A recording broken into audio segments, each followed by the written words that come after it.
All right, here we are. Welcome. Welcome Hello. to the show. So, I guess the kind of the prime one among the many news items that have kind of shown up today and recently, the probably one of the more talked about ones is the Trump CNN town hall. Um, Fun. I don't know if how much of that you got to see. I know you got to see at least some of it. Um, I've seen everything Trump has to say, and I've got the clips in order in which they appeared, and I got the questions that generated that response. And so, I mean, I did hear all the things. I just didn't watch much of it because I just didn't. I mean, it was hard because I was watching Tim Pool at the time, and yeah, it was distracting that I just didn't go it find it was somewhere else. it was very difficult to listen to, just to follow along, because whenever that you basically had it going on in the background and then they would be commentating over top of it, Yeah, and the volume difference was effectively the same, so you just couldn't really understand, like whenever anybody was talking, you you just couldn't understand anything that was happening that they were saying for yeah. the most part.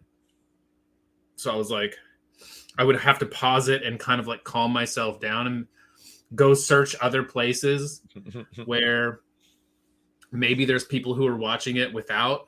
Um, and I found another person, but I was they had started the stream. It was the Sitch Yeah, and Adam show.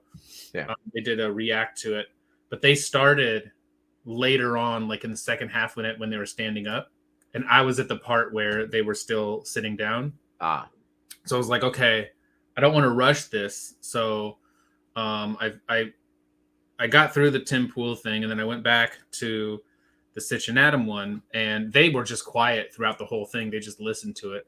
right. Um, That's and so weird that that they was allow them to do that because you'd think it'd get copyright struck. they. Well, that's actually what Sitch and Adam were concerned about. They were like, yeah, we heard that we figured and we heard that it was going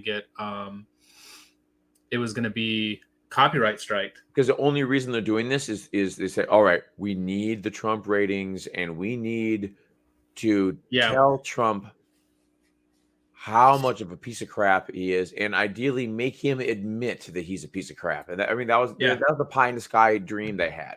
And they wanted everybody possible to be able to see. They basically, I think they wanted to showcase Trump like getting decimated and Yes. allowing all of Trump's people And then they to put watch an him get amateur. decimated. And then they put an amateur in there that wasn't prepared with any facts to say other than, no, that's just not true. That's just not true. I mean, the only kind of fact that she said, which was wrong, was like, why did you wait 3 hours to comment on whatever else? Like, it wasn't 3 hours. It was closer to an hour and a half, yes. And it wasn't a half hour like Trump had mentioned. But the timeline is that there was something being done about it within a half hour. He started texting back and forth to different people and realizing there's things that had to be done. But pardon me. But it ended up being that where they took the posts down anyways for when he did try to calm it down. They took it down. Yeah, So like he made a video and they took the video down of him saying like I remember seeing the video, yeah, and he's like, it's time to go home. Like you gotta stop. Um, thank you for showing up, but yeah, this isn't what we want. Respect the police, respect, yeah, we are the people of the police, or the party of the police. It's time to go home. yeah. First of all, Um, obviously the summary of the thing was Trump actually absolutely came out on top, and she came out as just vindictive and not a fair journalist type person. yeah, She was bad mannered, and you can tell by the tone of her voice that she just hated Trump so much that there was not she didn't have like the honest she didn't have the honest questioning, like, let me pose these hard questions or let me get you straight. And she didn't focus on what the town hall was supposed to be about, except for a small section. It was supposed to be about the Trump and like the conservative people, the Trump and the independents that are there, the questions that they would have for Trump about the upcoming election, instead of relitigating the past and trying to point a Yeah. I finger mean, at they the spent, bad things Trump has done in the past, which he has done things. He didn't handle that very well. January 6th, it he wasn't a, walked the he line. did, I don't think he handled it like January 6th. I don't think he handled it perfectly. I think that he could have handled it better. But even through that, I don't think that it was that I don't think it was that bad. I mean, when you have like from the day before, he's expressing remain peaceful. We are the Yeah. party of the police. Um, respect. Take care of each other. Like we're basically don't while out, but come and Yep. protest. Let your voice be heard. I don't think there's anything wrong So with any of that. And then when everything starts blowing up into chaos, he's like, okay, he's making communications, yeah. and making communications kind of takes time for him to kind of realize what's kind of going on, because he's sitting out doing all kinds of other stuff. And you are in a situation where all these people are your people and you want to give them the benefit of the doubt as long as possible. And sometimes reports that you're getting are overblown because they want to categorize them as rioters in the first place. At a certain point, it became obvious that there was a rioting element or a breaking and entering element, or whatever you want to put, whatever you Yeah. want to say. So then he said something. So it was slow for him for sure, but there are definitely things going on that make that hard to, because like it's his people. It's hard to doubt them when he didn't think they would do some things that happened there that would just, this really probably shouldn't have happened, but it wasn't some sort of Sure. burning down of buildings. There was some Well, damage, so and that's bad. something that he brought up though, and this is something that I was aware of, um, that kind of came out after it came out a little while after all of this had completed, is that Trump had recommended, and this is what he said at Yes. the town hall. He was like, I recommended that they bring um, the National Guard or up security or And something like that. Like, he asked Nancy Pelosi, um, specifically, hey, we would like to get the Capitol Police yeah, and whatever. They wanted to get a lot more presence and things set up for it. And Nancy Pelosi said no. yeah, That is she a declined it. interaction. She has control over Yeah. the Capitol Police as the Speaker of the House at that And time. so what? She didn't have any like. So what? She doesn't take any responsibility. Like none of Right. the responsibility for what happened fell on her. It kind of seems like this is something that she knew was probably going to happen and was likely to happen, I think they because wanted something to happen that makes Trump look bad. all They, it takes is like somebody to push a little too far, yep. and you've got a bunch of other people who are agitated, and it just takes somebody else and somebody else participating or following along, and then all of a sudden, like that's why it's called mob mentality, Yep. and so that's what one of the interesting things is that you kind of had two things were happening on different sides. I mean, you had one that was a lot more aggressive, and then on the other it was like more peaceful, and the police kind of just let them in, and they're like, all right, come on in, and Yeah. we'll give you the grand tour. Oh, you guys okay, we understand that you guys are here and you guys are here to disrupt, and we don't think that this is like necessarily appropriate, but hey, we're just gonna better make to the best of escort the them around. situation. It's better to escort them around like it's a tour rather than Yeah. than fight with them and try to. And for those people, which included the Yes. the Viking guy or Shaman, whatever, yes. the shaman, I mean, he was being escorted around, and he went into the room and he gave a speech, and then the police were like, all right, let's wrap this up. Are you guys good? He was like, yeah, I think we're good, let's go. And so then they just walked out. And so it's kind of like, one of the things that I thought was really interesting is on the banner down below, it said January 6th riots. And I was like, Right. this is probably the first time that I've seen They- CNN acknowledge that this was actually riots and it wasn't an insurrection. I was like, it's about time, you And guys, they because still won't acknowledge that there were any riots during the BLM yeah, summer. they were just peaceful protests, fiery. They were Mostly fiery, but peaceful. they were peaceful. Like, It's what are we talking about here? it's the disingenuous Yeah, portrayal of things, and using the connotations that better suit your goals and yeah. your propagandist approach. Um, yeah, it's frustrating. But as So that relates to this debate, I mean, there's not debate. It was kind of a debate it versus ended the up kind of moderator being, versus Trump, when it is supposed to be a moderator facilitating questions and communication between his group, but it was is more like a debate that she lost because she can't win. I mean, yeah. I think. I mean, it was in this. I guess you could say it was a debate of sorts. Like people, because she was you could saying make that no, she was argument. saying that's not true, but that's not true constantly, and Yeah, she was always like always that's counterpunching. I don't I think that the purpose of the town hall is supposed to be like you ask questions and then let him answer, and then allow the audience, presume that the audience is smart enough to understand what's happening and understand what's being said. Yeah. And the one of the problems is like, okay, if you want to throw some kind of fact check in there, like, okay, I'm not too mad about that. But when you keep pushing the issue and you keep pushing the issue over and over and over again for like 20 minutes, 30 minutes, or however long it was about January 6th and or the fraudulent election kind of a thing.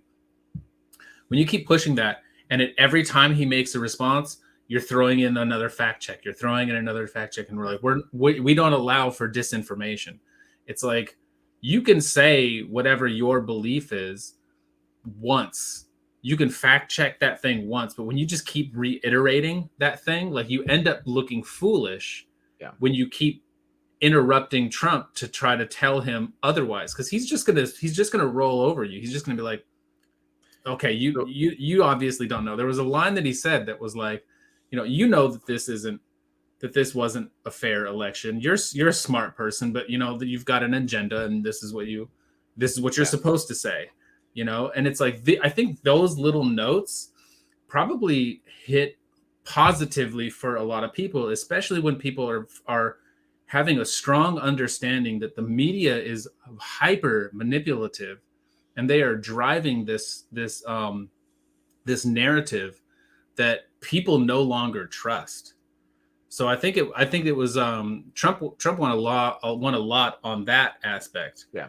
But there were many other moments that I thought were very good. I've heard people say, Trump was just playing to his base and this and that, and and he should have been playing more towards the moderates and the people who are more independents and stuff like that.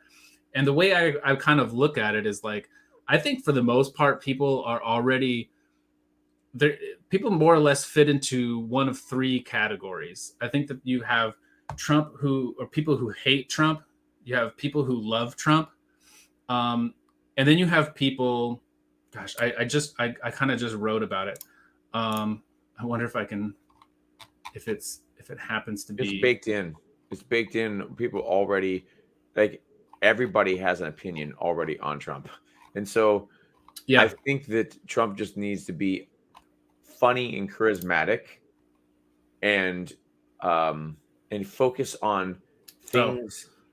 You focus on how bad Biden administration has done things and his plan for the future. That's like, the other one. Reiterating the old stuff is not useful. It's like, yeah, yes, the election was rigged in the sense that all the media and everybody was hiding the Hunter Biden story and things like that. It was rigged in the sense that there's a collusion and everything is trying to, there's a collusion of trying to make sure that people didn't get the right kind of information out there. It's rigged in that sense. We can't keep going back to it though. It's tired. I'm tired of it. I don't need to hear it anymore. Nobody wants to hear about it anymore. And to be honest, I don't think that people actually really care. Like, unless you're a Trump hater, right? But if you're a Trump hater, like, you're kind of dismissed from the conversation, because this is really more about like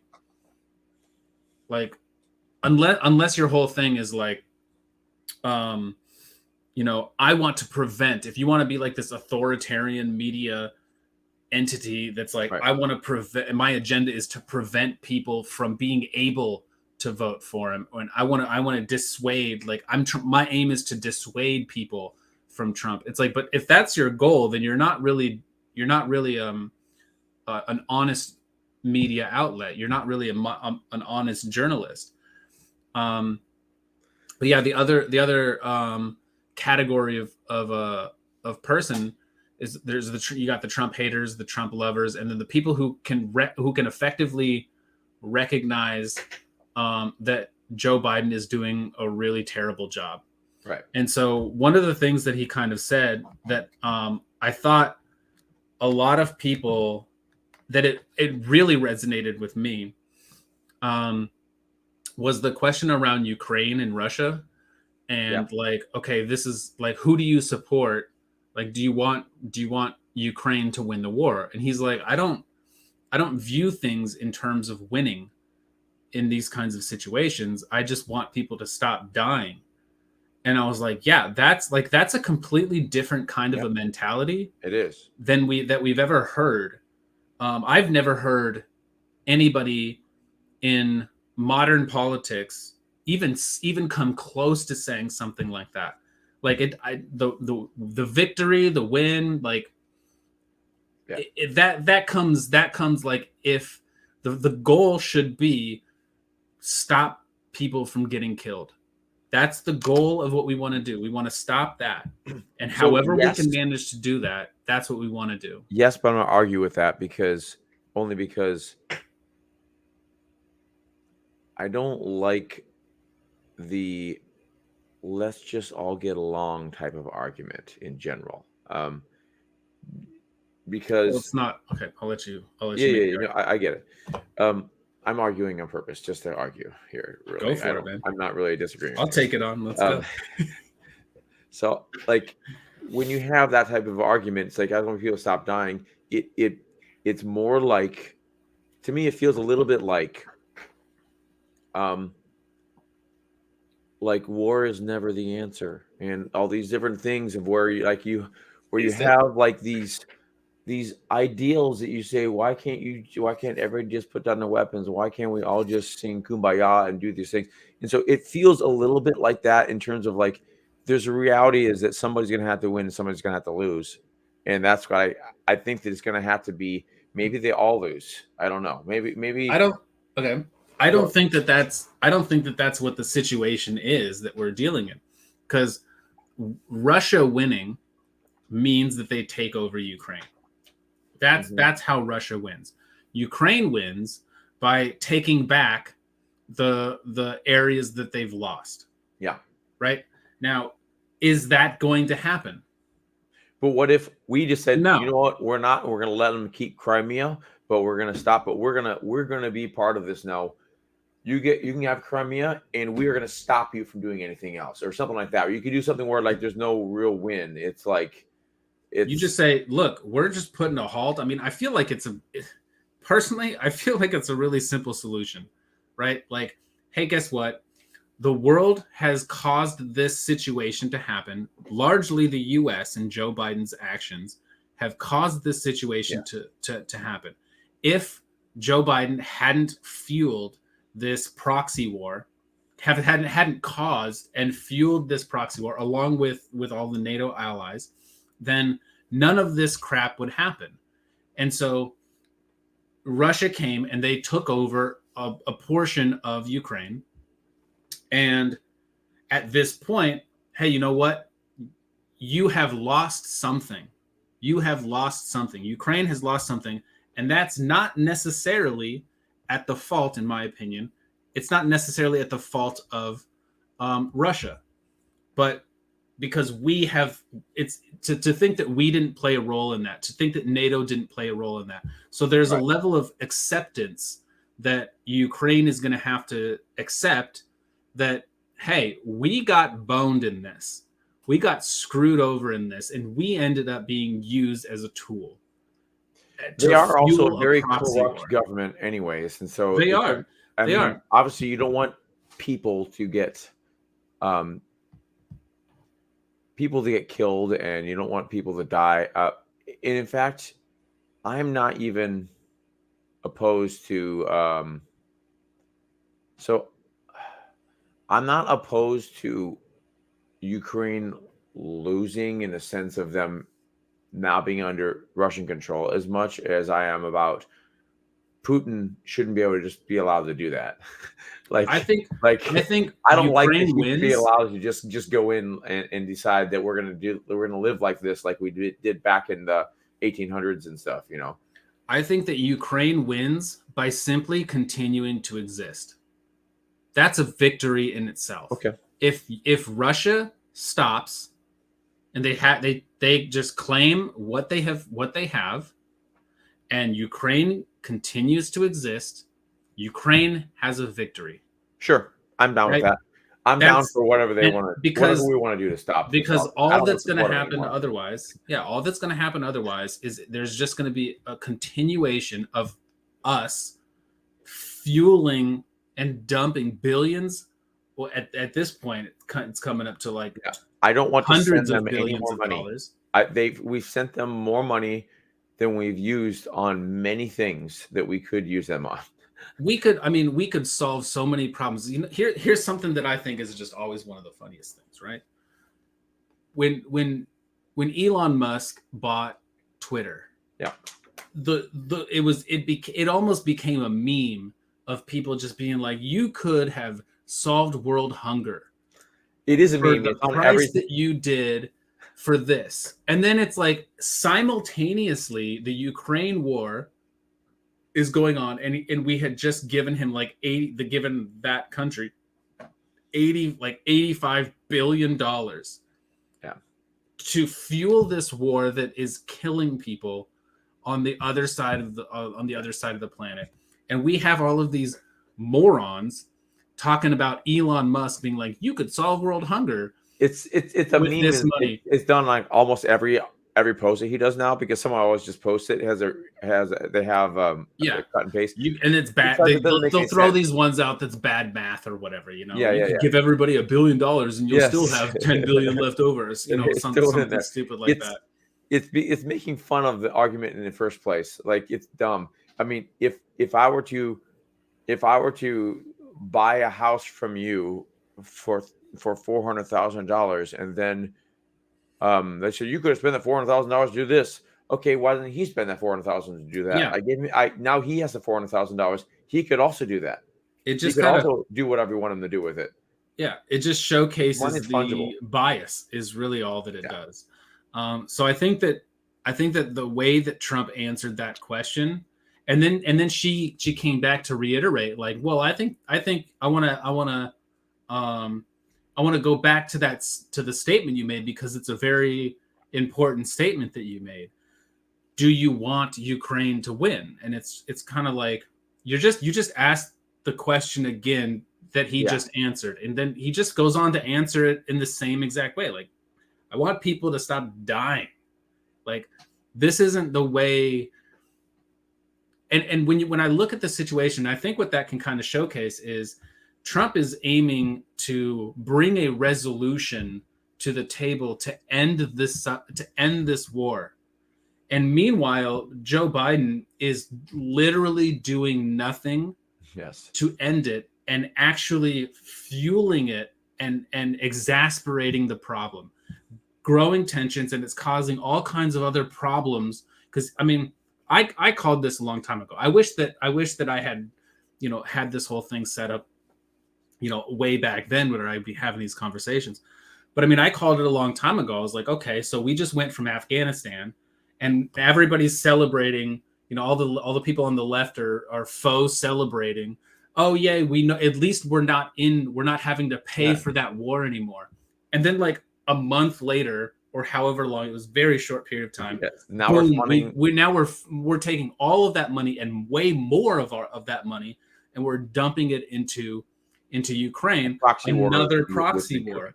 So it's like it's completely contradictory and self-defeating. It's a self-defeating argument when somebody wants to bring any of that kind of stuff up.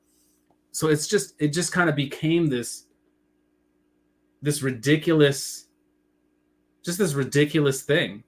I don't know. Yeah. It's silly. I wish that I wish that Trump just never lost in the first place, because there's so many things that just didn't go well. It's frustrating, the Afghanistan thing, and then the pipeline thing on both sides. Keystone, whatever. That didn't really affect the world politics that much, but the pipeline in Russia Russia has been trying to build that pipeline forever, because it was going to allow them to have multiple ways to transport their oil, and it allows them to then cause dissension, what they plan on doing with Ukraine. They planned on having that problem. They wanted to have the pipeline as this thing that is allowing them to they can still get their trades done. They can still get everything done easily. And that's part of the reason why we blew it up. But it's stupid that we did. and what I knew was going to happen way back then is that based off of what we were doing with Ukraine and the disintegration of any kind of communication and relationship with Russia, and us funneling money into Ukraine in order to fight against Russia, that can cause levels of problems for Russia, in which case all that's going to end up doing is pushing Russia towards being allies with China. And so then now we've got China and Russia coming together as an ally. There is a monetary system for wires that exists in the world. I can't remember what it's called, but it's a system. It's kind of like if you go to the store and you want to wire money to somebody, which you don't do that anymore, right? But there is a complicated, old, antiquated system of transferring things from banks, all the kind of stuff that has to do with that we excluded Russia from, but China still wanted to do business. So what they did is they developed a new system. So now they are unplugged from everything. So a system that the whole world was using before.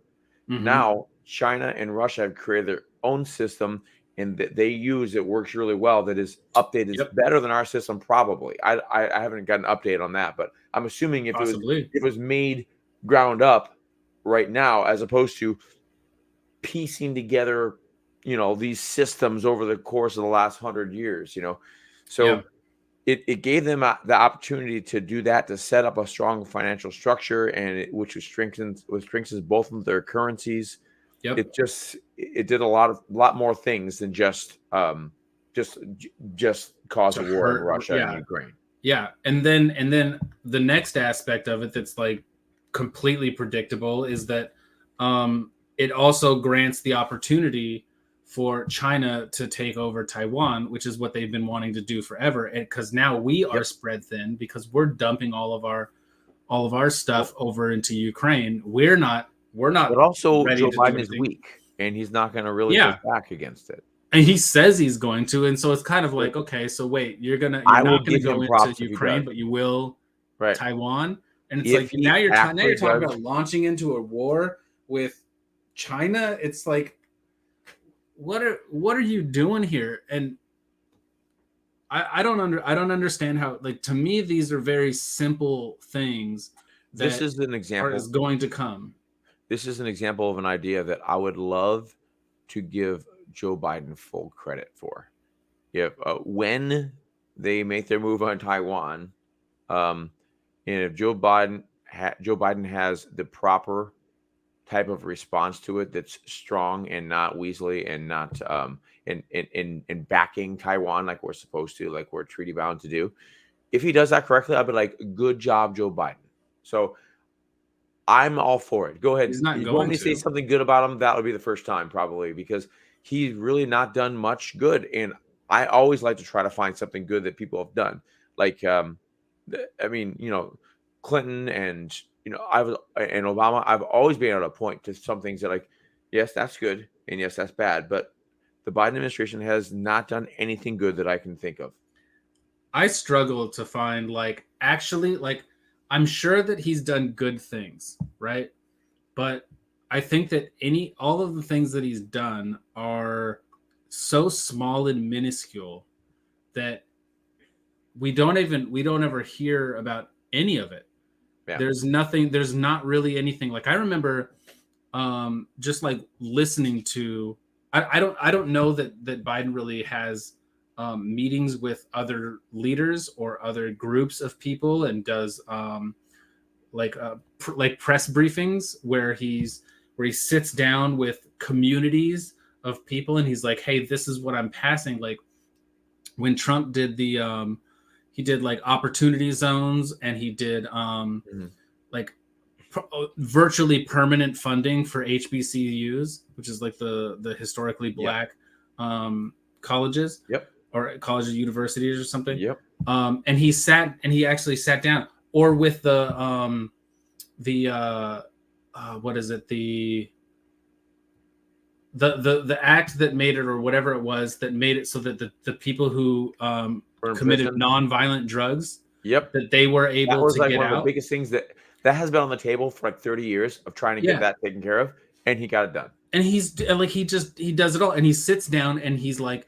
And he's talking to groups of people who helped to make this thing happen and who are the beneficiaries of these things. I don't see any of that kind of stuff from Biden. It seems to me like he's just largely asleep at the wheel. So the biggest claim they try to make is the IRA. Is that what they call it? The inflation. I can't remember what they call it. The big bill he calls Inflation Reduction Act, IRA. Sure. So he claims that is great. However, it doesn't do anything to reduce inflation. No. It does some stuff, including make me richer eventually, because he's giving subsidies to Elon Musk for all the Teslas that people are buying. $7,500. Or no, not Elon Musk, but to Ford and GM. So everybody except for Elon Musk that makes their own battery parts here, or with trade, U.S. trade treaty partners. Like as long as you're making and sourcing minerals from there. So the China vehicles we don't get credits for, but it's ones that are sourced here in Canada and South Korea even. So that is one of the good things that I have heard, and that I was a big believer in, that I actually saw Trump do, and fortunately I'm happy to see Biden do, is to bring manufacturing, and bring that back to America. You know what? That is a good angle on that. So in a sense that it does encourage manufacturing to happen here, even though it is still hard to get something like a mine. Like you can't get minerals. We can't dig the minerals here. They want us to process them here, or put cars together here and then call it industry. It's like, why can't we mine the minerals here? You know, if we can't mine it, if we don't have the minerals to mine, we do have it. Right, for lithium is everywhere, and they're not allowing us to actually research. It takes something like 8 years of process to even get through, to get approved to do things, and a lot of companies don't have that type of they don't have money in that type of timeline. I mean, they will now that Tesla is so popular that they know that there's going to be a need and they can just do it farther out. But they're not allowing them to. The EPA regulations and things like that. They just won't. They do these studies for like 7 years and say, sorry, we can't approve it for this area, and then they got to move on. So here's a bit of a hot take, I think. Okay. For maybe for Republicans and maybe for others as well. It might be a hot take. I'm not necessarily opposed to us halting the mining of our natural resources, because our natural resources are limited. And so and this is super selfish. It's super selfish of our country to do. Let them mine theirs, and then we have ours in the end. And then we have ours, right? I get it. So it's kind of like it's a give and take. And so, I think I'm not super opposed to kind of like turn the faucet on and we mine our own stuff for a little bit, and then we turn it off and we get stuff from everywhere else. So, and then we just kind of keep doing that. the reality with that is that, like what Elon says, is that as this progresses, I think they're saving all the batteries from dead Teslas. Like they're saving them all. So like all this we can refine and use like 99% of it over again. We just don't have this. We just don't have the facilities in place to do so yet. So like there are, when you're talking about, like the parts are like sodium and lithium and these different small metals and copper and things like that. Like they can just reuse it all. They just don't have facilities to do it. But yes, you're talking about something like natural gas and coal and things like that that are consumed and gone. That makes sense to want to get it from somewhere else so that we can have them as a greedy, future, for a greedy future. But I'm saying, but the things that are reusable that you can pull out of the ground, I don't. Why stop us? Why stop us? It's Yeah, I agree with that. If we are able to recycle these kinds of things, like I feel like this is one of the big problems that I kind of have, is that when you look at Democrats and Republicans, the way I view it is they are effectively the exact same. It's just they're two arms on the same body, and they're just when one hand does something, they get to blame the other, and when the other hand does something, they get to blame the other, right? And so but they're always working towards the same goals, and the goals, I think, is not really a very positive one. I think it's largely aimed at taking advantage of our people in order to get money off of in order to get tons of money, and then using our money to dump into these other industries that then feed these other industrial complexes, or whatever you want to say, and so that these other entities can get really rich and they can benefit from all of these things off of our back and the suffering of other countries. So I don't believe in the money motive for the politics. I believe that there's money motive amongst individuals and corporations, but I don't think there's some grand plan of money for power, so I can get more money for more power. I think what they actually want to do is to decide top down, like a king or monarch, like what is good for the world, and this is the plan. This is what is okay. This is what isn't okay. And they want to create a utopian world under their own ideals. And in order to accomplish that, they need the power. And in order to get enough the more money you have, the more power you have, or influence in general. So they don't need to own the power. They can just have Google be on the side of.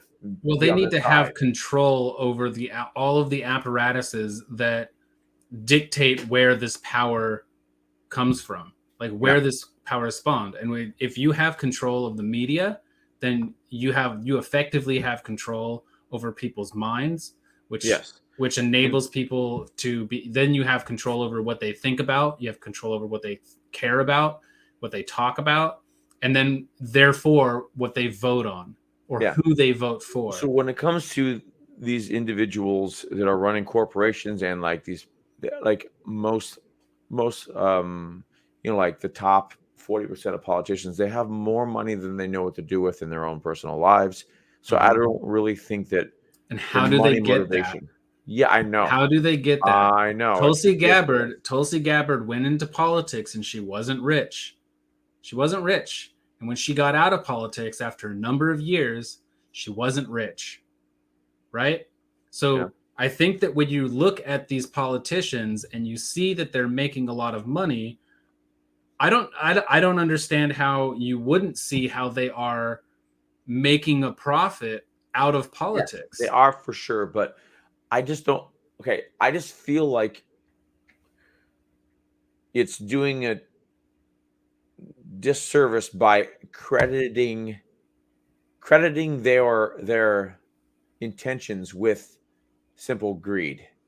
I think that it's more sinister than that. I think they want to control the world. Yeah, and money is not whatever. I mean, I think there's a certain level of money so you can play, and so you have influence. But they're not trying to do this so that they can do this to always get more money. I don't think money's at the top of the pyramid. That's what I'm arguing. I don't think Okay, money's at the top of the pyramid. I think power's at the top of the pyramid, and then but there's how do money you to get get? there. Yeah, but how do you get the power? The only way you're going to get the power is to have the money. But you don't have to have. So if you have 100 people that control the world, that have all the controlling interests, you just need to have enough power to control the individual 100. And You need to be able to pay off if and they funnel if they money all into have these 50 politicians power, if they all so have that 50 they'll do the power, things you you just want. need like 60 power to control each one of them. So like you just need to have enough power to control all these elements. You don't have to have more power than everybody combined. Yeah, You but just how have do to you have get enough. the ability to get the power from those 100 or whatever, 500, 800 What if I say individuals? we're going to go ahead and ban your product in the state of California? Like That's a power consolidation that's move. that's But a how do power you move. get That's the somebody power you have. yeah, They're but how do you elected to get it. somebody to I'm make saying that like decision to you pass only need that? enough power. You only need enough to get elected, and then you have power over industries that are way more monetarily powerful than you.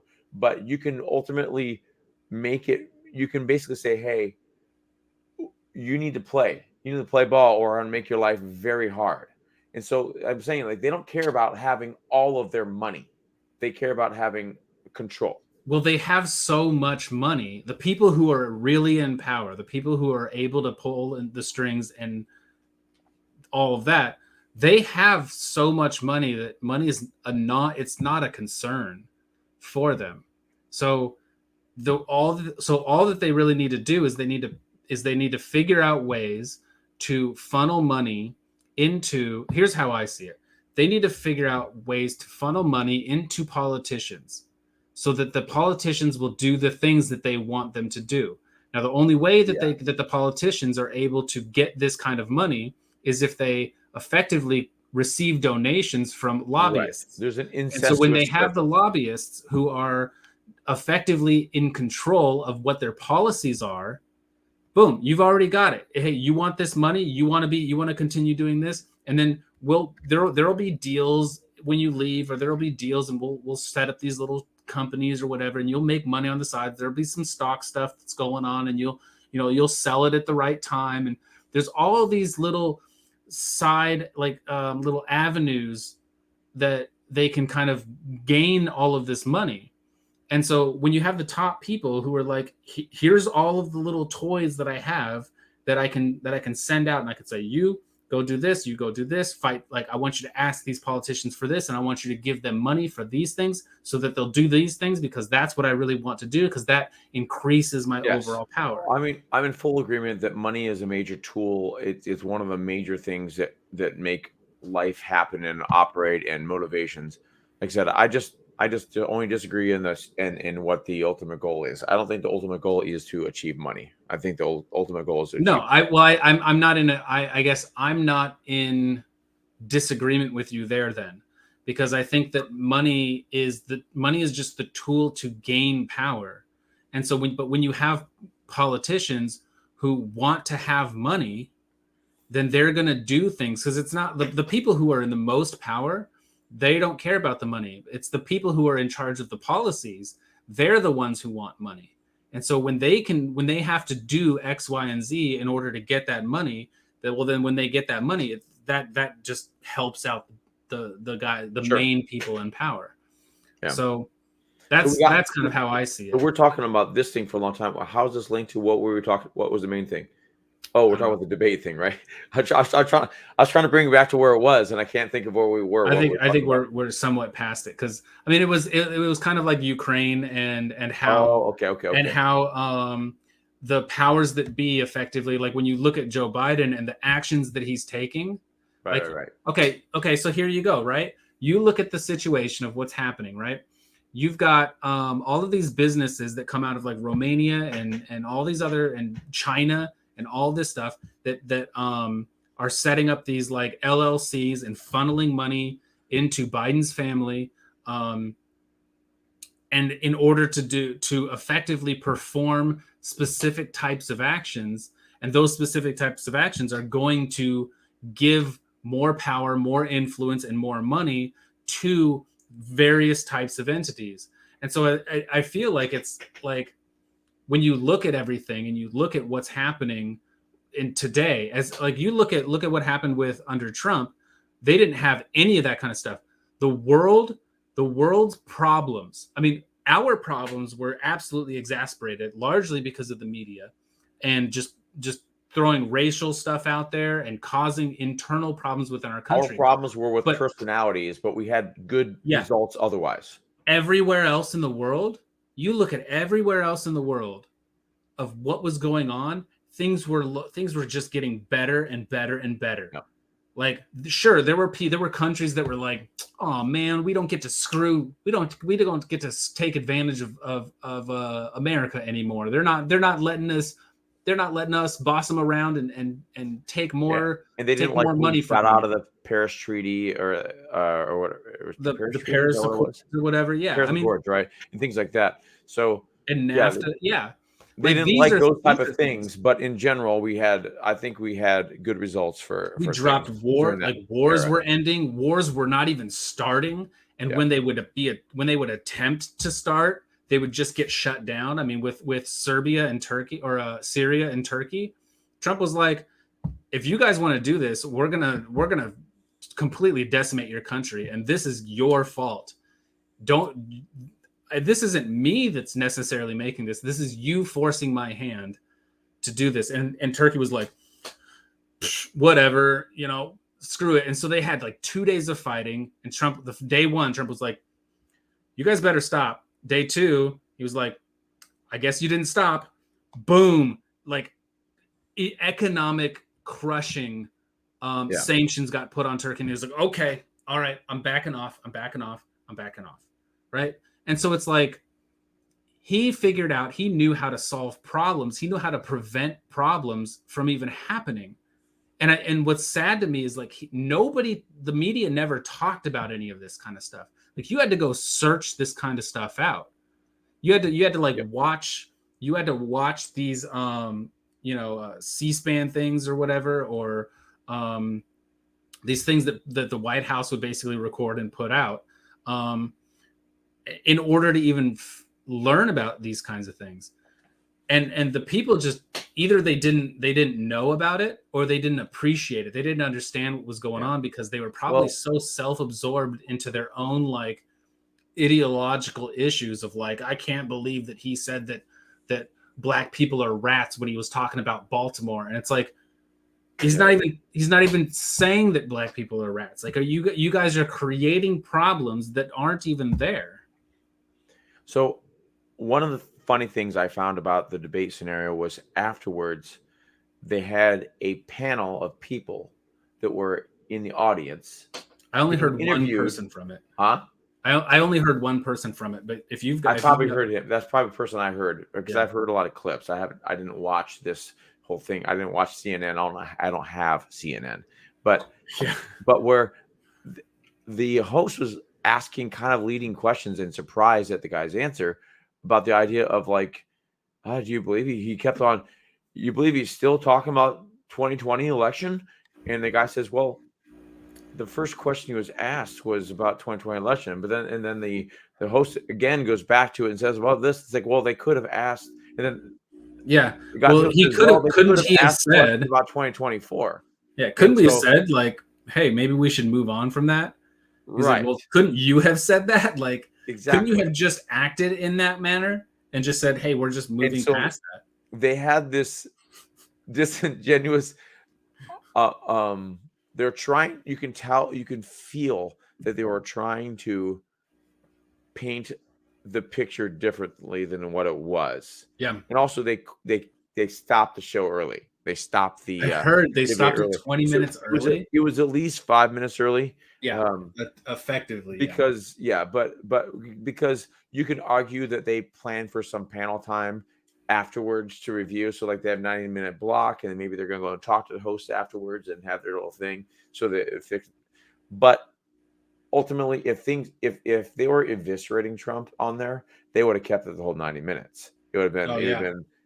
they probably would have attempted to go over, Yes. but Yes. they were like, "Oh man, this is Well, it not did kind panning of out." devolve into a certain state after her condescending tone and disingenuous like tone of voice was there, That's and she's why I like, you know asked what, the you're really question. nasty. It's like you're the nastiest person ever, type of thing. And at that point, basically after they came back from commercial breaks, it was like, thank you everybody, have a good night, and they just Yeah, it was shortly after that. Yeah, yes. So I think that they just decided that this is just not going to happen anymore. We can't. First off, Trump's winning. That's bad. And also, I don't think she can keep it together anymore. I think we're going to have to get her off the stage. yeah, she was just kind of coming off as just this bitter person that that was just all you're trying to do is you're trying to twist everything that he says and inject. You're just trying to inject things into everything that he says. You know You're what? just I'd challenging be him on totally every single fine. thing. I'd be totally fine with her having the opinion she has if she's able to not be a bitch. I mean, like, if she's able to ask like a question like you would from a perspective like you would ask it from, or something that Yeah. is that you're asking these honest questions. Say, well, like Trump, I understand these are things you've said in the past, and I totally get that's where you stand, but we're having an issue with this. We'd like you to clarify this thing about it. Yeah. If he was asking, if she was like that, then maybe you would have given him enough rope to hang himself on a certain idea under your own minds or something like that. But like, Yeah. but you would give legitimacy to CNN as a network, which is what they were trying to go with this play in the first place. Yeah. They were trying to capitalize on, I mean, in the recent days, obviously capitalize on the fact that Fox is going through issues, but they made a deal because they both need each other in some way, and it was brilliantly marketed by Trump, saying, "Hey, I don't know what's going to be. It's either going to be great or it's going to be a disaster for CNN or for both of us or me." Like he had this thing like, "You got to watch because it's going to be fabulous." Who knows? Maybe you'll see me be destroyed, or you see them get destroyed. So he had this marketing thing out there, and I'm sure the numbers were high. I haven't seen what the numbers were, but I'm sure they were I very didn't even high. know it was happening. I didn't know it was happening until I I saw guess the video. I It failed to had listen already to it. I knew it was completed by the happening for time. like By a week. that I should time, have told you. I'm sorry about that. I mean, there's not much I would have really been able to do anyway. So it's no skin off my So back. it's the disingenuous approach, the pretending to be journalist and just being Yeah. too toxically affected by that which is Trump to effectively do your job. So they need to find someone that is a veteran that is able to not have the snark unless they're skilled and funny about it, and only half snark. Like I can imagine someone like a Rachel Maddow that were less condescending, but like she's clever enough where she can say something funny, but then actually say, that's too far. How about this? Let's do it. And you can reset and say it a different way. Like where you can kind of throw your personality out there. Like you kind of need a big personality to go against them. So if you had someone with a big personality that could maybe get a little pushback, but say, you know what? But from an actual journalistic standpoint, so this is the problem I have. If you're able to step back from yourself, then in theory you could have some sort of emotional take or something like that. But like, I don't think they have anyone of star power enough that they can actually just stay on the stage and not just do what they do. Or I be think that boring. they should have had like a Republican who would be up there Right. For the town hall, so that there could be there could be a relatableness, Right. and to maybe bring some balance So to what if they Trump. hired Megyn Kelly to go interview to do it? Right. But she had an agenda, and she got thrashed when she went on there. Yes. She did a good So job, but I mean, she didn't have as much of it. So I know what you're saying. There was a confrontation. and that's all it takes. But I All don't. it takes But is one bad confrontation There's a confrontation, but it was more that I don't think Megyn Kelly came off as total bitch. I think that she was being strong. Maybe she. I don't. It's been a while. I don't know that she I don't came off remember. as I don't like remember that, her but coming off as a bitch. I just remember she was definitely challenging Trump, and Trump doesn't like it, and so he's gonna just be dismissive in some way. she came off as somebody who was pushing an agenda, and it became clear that she was pushing an agenda and pushing a point farther than it needed to be. Okay, I'll And have to then trust you in that because I don't she remember got it well enough. handled for it is effectively what happened. And these moderators, they need to they need to be as neutral as possible to the situation, because it's honestly it's insulting to the viewer when So Chris Wallace, they could have had that Chris Wallace, right? I don't even think Chris Wallace. I mean, he's tried it, and he got thrashed too. I mean, all of the Republicans that tried to push the agenda, because if you remember, all through the 2016 election, even Fox News was after Trump. So They didn't like Trump. Obviously, Tucker is the guy to do it, but I mean, the timing Yeah, wouldn't have Tucker worked would out. be. Yeah, that's not going to work, But right? the problem is that he's been against Trump, but he's also been for Trump, and like he's just perfect because he's already interviewed Trump several times. He'd be perfect for the job, but obviously he's not necessarily going to do a town hall for CNN.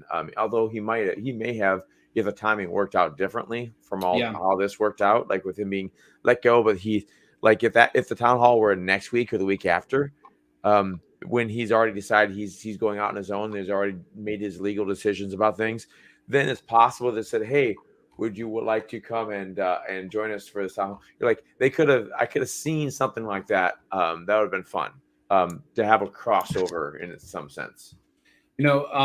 Something I would highly recommend checking out at some point is there was a segment after the whole thing, and it went on for like roughly 3 minutes of Byron. It was Byron Donalds, who's like a congressman. 3 minutes and 40 seconds, and he goes into it and he breaks things down and he kind of points out what all of the problems were with this thing and how their approach was. Was this on CNN? What station? It was actually on CNN. And he's in front of Van Jones and gosh, I can never remember this guy's. I can't keep forgetting this guy's name. It's the guy with the glasses and the white hair. That's Vanderbilt.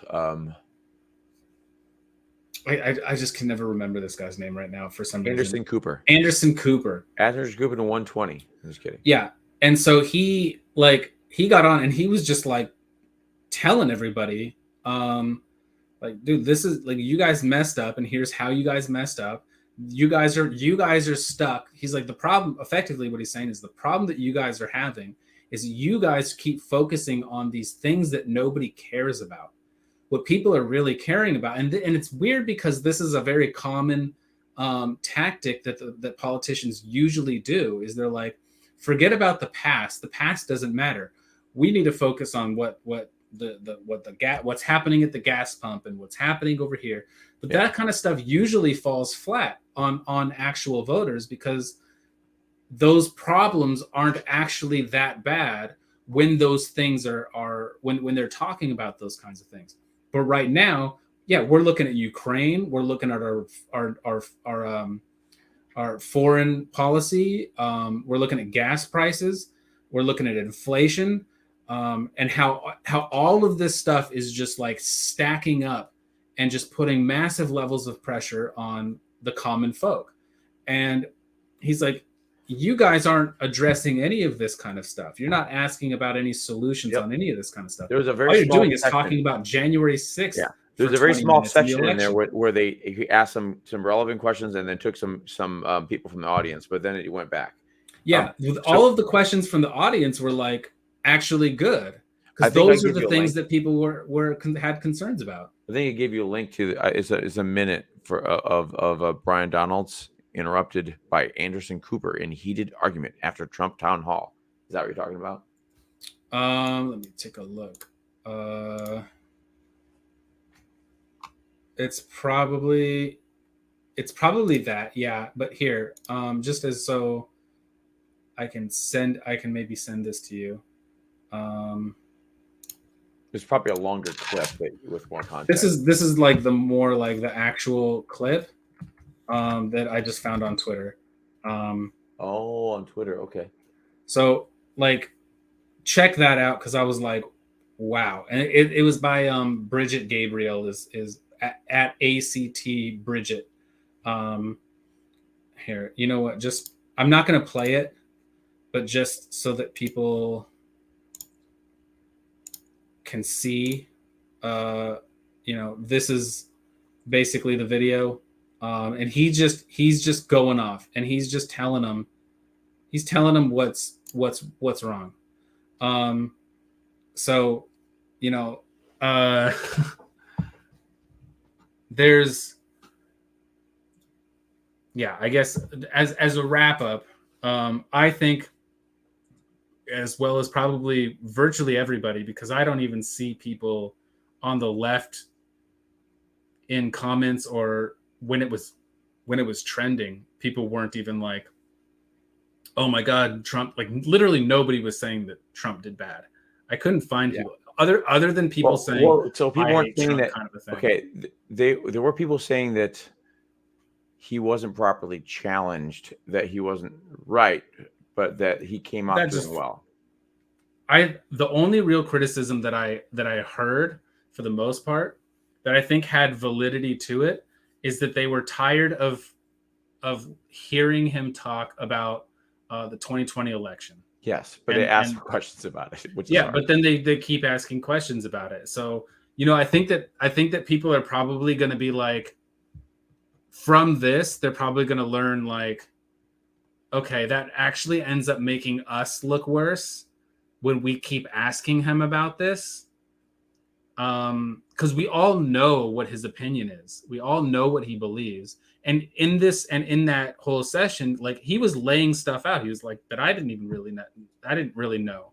And I was kind of like, something that I've kind of learned to do with Trump is to take some of the things that he says and say, okay, I'll just put that away and we'll see if that pans out. We'll see if that comes true. I'm not going to buy into it. I'm not going to believe it. But, Trump has been right on so many other things. He's called people out on so many things, and it turns out to be true. I mean, when he talked about the spying on the campaign and all this stuff, and that and this and this and that, and there's so many, the Russia hoax and the Ukraine phone call, like all these things, he was right on all this stuff. And so even with all this stuff questioning would destroy Biden, anyone else. All the stuff that went against him would have destroyed any other politician. Absolutely. They would have just caved in and been like, oh, this is too much pressure. I don't want to do it. He's just like, he just thrives on it. Yeah. He just rolls right off of the something to fight against. Something to fight against. Yeah. He's like, and I think that it's really unfortunate, because I think that if the media actually did embrace him, and celebrities had embraced him, we would have gotten so much more done in this country. But I think that we have these big entities that are very powerful, and they are pulling the strings, and they've got all these connections, and they're guiding things and saying, nope, this is the agenda we want. This is what we have to push, because what he's trying to do is against what we are trying to do. And Trump is trying to bring freedom and fairness to America, and by proxy the world, right? And all of these other countries, or all of these other entities, they're like, well, we don't want that. We want the power. We want the control. So I think that that's kind of what's happening right now. Yeah. Nice. Well, a good one topic show today, which is what we kind of want to do, I think, in general. I think it could kind of work out. Otherwise, you eat them all up, right? It just, they're like we did on Monday or whatever, or Tuesday. Yeah. On Tuesday we ate them all up, and then Wednesday we're like, we got nothing to really talk about now. Let's do a little behind the scenes chat, and then we ended up just publicizing that because it was interesting enough. Our goals of the show, that was a fun one. All right, well, I guess I'm gonna end it. That was a great one. Another one in the books. All right. Take it easy.